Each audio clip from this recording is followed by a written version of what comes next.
Sebelumnya, Assalamualaikum warahmatullahi wabarakatuh, Om Swastiastu, Namo Buddhaya, Salam Kebajikan.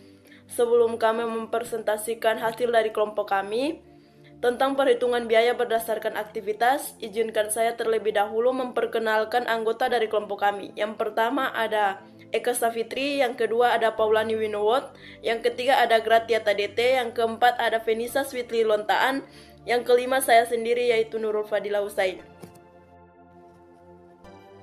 Selanjutnya kita masuk pada pembahasan yaitu pentingnya biaya per unit.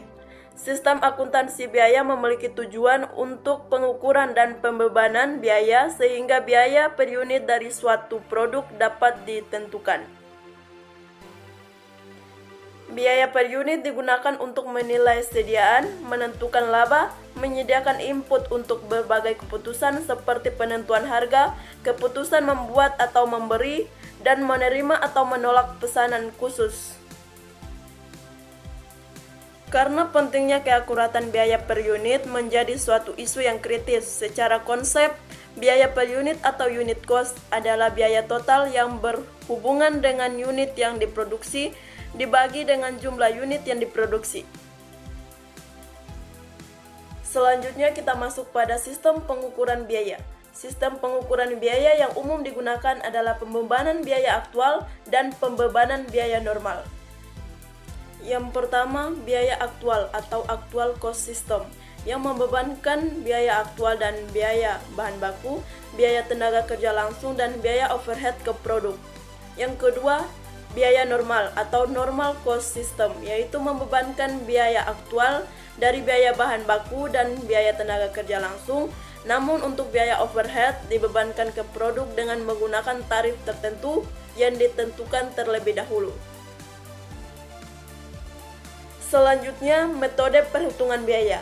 Metode perhitungan biaya dibedakan menjadi dua. Yang pertama, perhitungan biaya berdasarkan fungsi. Yang kedua, perhitungan biaya berdasarkan aktivitas.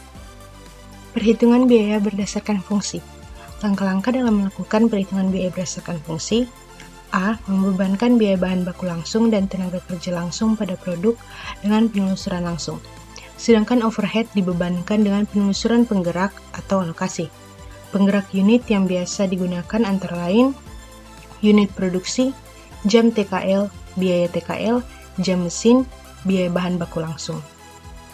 B. Menentukan kapasitas aktivitas yang diukur dengan penggerak tersebut.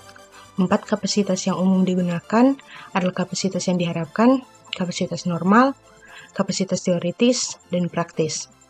Penggunaan kapasitas praktis dan teoritis seringkali direkomendasikan karena menghindari pembebanan biaya kapasitas yang tidak digunakan ke produk dan mengingatkan manajemen akan kelebihan kapasitas yang ada. Ukuran-ukuran kapasitas aktivitas terdiri dari A. Tarif keseluruhan pabrik, perhitungannya melalui 2 tahap. Yang pertama, biaya overhead yang dianggarkan akan diakumulasi menjadi satu kesatuan untuk keseluruhan pabrik. Penggerak tingkat unit yang biasa digunakan adalah jam tenaga kerja langsung. 2. Biaya overhead dibebankan ke produk. Dengan cara mengalihkan tarif overhead dengan jumlah total jam tenaga kerja langsung aktual yang digunakan masing-masing produk. B. Tarif departemen. Perhitungannya melalui 2 tahap. Yang pertama, biaya overhead keseluruhan pabrik dibagi dan dibebankan ke tiap departemen produksi dan membentuk kesatuan biaya overhead departemen. Penggerak berdasarkan unit departemen yang digunakan, jam mesin, dan jam tenaga kerja langsung. Yang kedua, overhead dibebankan ke produk dengan mengalihkan tarif departemen dengan jumlah penggerak yang digunakan dalam departemen terkait.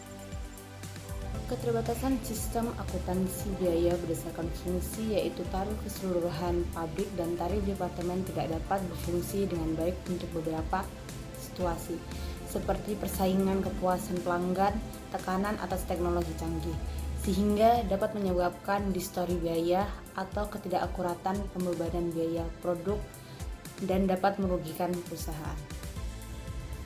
Perhitungan biaya berdasarkan aktivitas.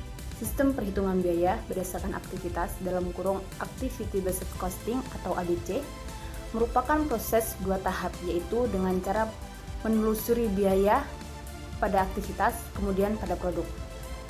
Sistem ABC menekankan penelusuran langsung dan penelusuran penggerak, menentukan hubungan sebab akibat.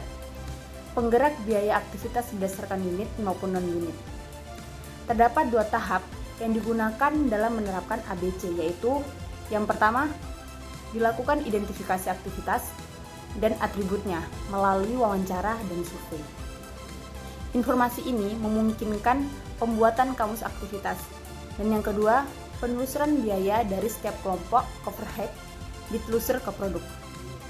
Sesuai dengan tujuan perhitungan biaya produk, aktivitas dapat diklasifikasikan menjadi 4 kategori umum, yaitu yang pertama, aktivitas tingkat unit, aktivitas yang dilakukan setiap suatu unit produk, contohnya pengujian produk. Yang kedua, aktivitas tingkat batch, aktivitas yang dilakukan setiap suatu batch barang yang diproduksi, contohnya penyetelan, penanganan bahan. Yang ketiga ada aktivitas tingkat produk, aktivitas yang dilakukan untuk mendukung berbagai produk yang diproduksi perusahaan, contohnya pemasaran produk dan rekayasa produk.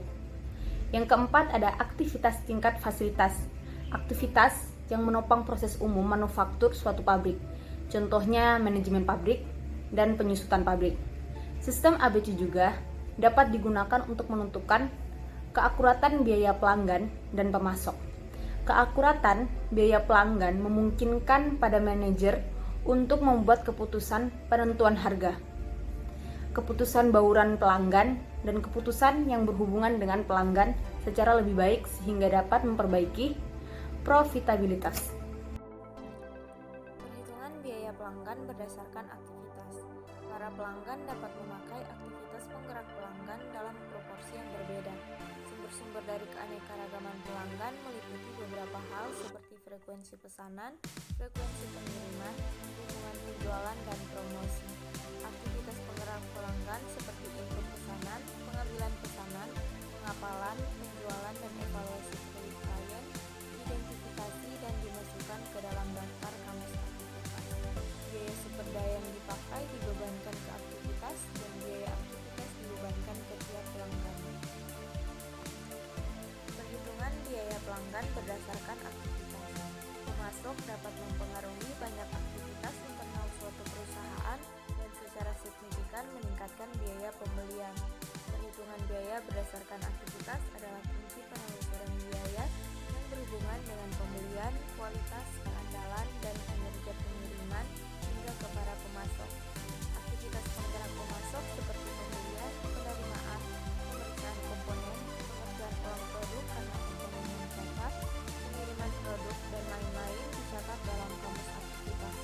Biaya sumber daya yang dipakai dibebankan pada aktivitas ini dan biaya aktivitas dibebankan pada pemasok individual. Perbedaan penetapan harga pokok produk tradisional dengan metode activity based costing. Tujuan metode tradisional yaitu inventory level, sedangkan tujuan metode activity based costing yaitu product costing.